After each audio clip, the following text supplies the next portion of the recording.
We're going to be talking about 10 reasons why people are moving out of Fort Myers Beach. What's up, everybody? My name is Steve and this is Jolie. We're local real estate brokers here in Southwest Florida. Look, I do want to preface this before we get started in this video that there are a lot of reasons to buy and live on Fort Myers Beach. We used to own real estate out there, and honestly, if I came across the right deal, I would buy right back on that island. However, in this video, we want to go through some topics that we hear as common responses for people exiting Fort Myers Beach. So we're going to bring those up to you today on the 10 reasons why people are leaving Fort Myers Beach. Alright guys, if you don't know where Fort Myers Beach is located, it's a barrier island in Southwest Florida in between Bonita Springs, Naples area, and Fort Myers. So let's go ahead and dive right into it. So the number one reason that people have been vacating from Fort Myers Beach recently is due to the construction. There has been heavy construction going on there for the last few years now. So the heavy construction is definitely for a good cause. It's just going to take a little time to get there. They're currently replacing the water lines, the sewer lines, the runoff lines. Everything is happening straight on Estero Boulevard. And to confirm, Estero Boulevard is not Estero, the city. It is in fact a road that is the entire length of the barrier island of Fort Myers Beach. So from this construction, it's causing, a lot of havoc, a lot of road closures, a lot of backed up traffic for sure now. However, in the long run, it's going to be all new pavers, all new asphalt, all new sidewalks. That's going to be completely enjoyable for residents. Number two is heavy traffic. I would go ahead and assume that most beach towns or most beach cities have their fair share of heavy traffic. Fort Myers Beach specifically, the north end does have one large bridge that brings you over from the mainland, and that can get backed up, especially in the peak of season, which is January, February, March here in Southwest Florida. One bridge, one lane, on and off. One bridge, one lane, on and off. Definitely gets backed up.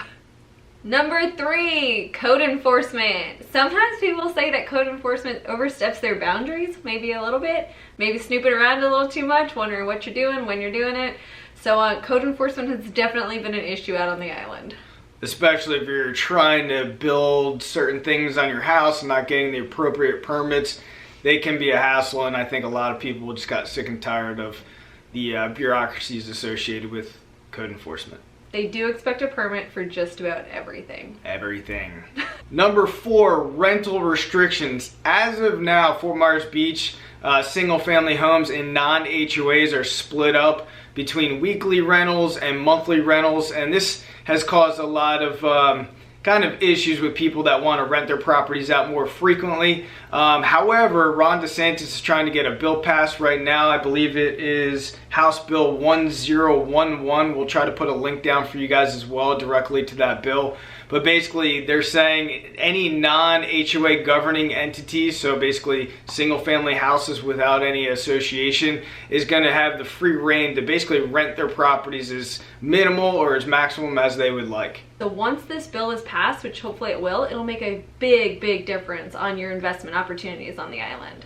Number five, island living. When you commit to island living, you're doing exactly that, committing to an island and not having as easily accessible means to the items that you can get if you're, say, living on the mainland.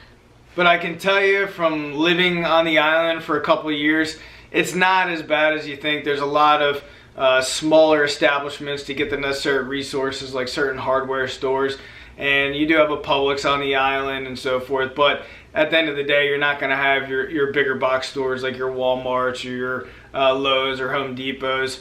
But Fort Myers Beach does do pretty well in terms of providing enough resources to get you by. Number six, hurricanes. Yes, we live in Florida, and yes, Fort Myers Beach is a barrier island. So we do have hurricanes from time to time, and they will cause destruction and havoc. The good thing is you do have adequate notice for a hurricane coming, unlike a tornado or whatever the case is.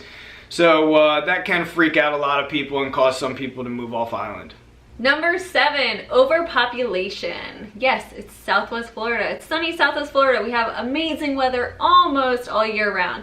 With that being said, it's clear most people want to migrate down this way. I mean, who wouldn't want to experience Southwest Florida living?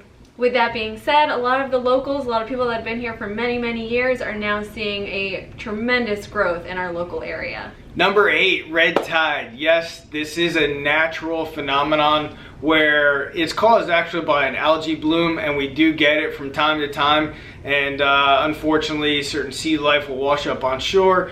Fort Myers Beach has done a great job in most cases cleaning it all up, but this has had an effect on certain people and causing them to move out. Number 9, rising taxes. Pretty sure that's inevitable and it's going to happen anywhere. However, in the state of Florida, if you homestead your property, you can actually apply for the Save Our Homes, and that puts a cap rate on how much they can add to each year for your assessed value.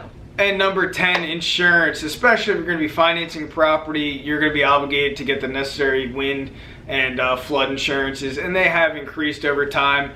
And sometimes, you know, if people are on fixed budgets, that's just going to kind of price people out, forcing them to move off of island. Thanks a lot for watching. We are My Beach Brokers at Maxim Realtors. If you guys enjoyed this, please subscribe, and also check out some of these other videos we have on area attractions as well as additional real estate information in Southwest Florida. Thanks a lot.